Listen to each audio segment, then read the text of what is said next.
Kirkens Korshærs Arbejdsfællesskab er en gård, der er nedlagt og så lavet om til en masse kreative værksteder, hvor vi henter folk på herberget og på gaderne og i varmestuerne og inviterer dem herud og er en del af et fællesskab og har en rigtig god dag. Der er altid noget, vi kan lave herude, og det er lige fra træværksted til keramik, til strik, til sy, til havearbejde og lysstøberi.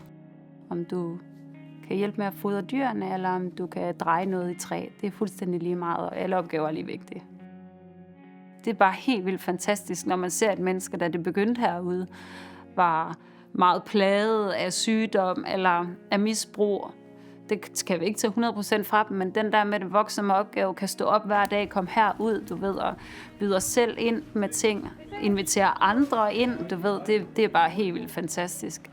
Vi har alle sammen brug for at være noget for nogen, og det kan man få lov til herude.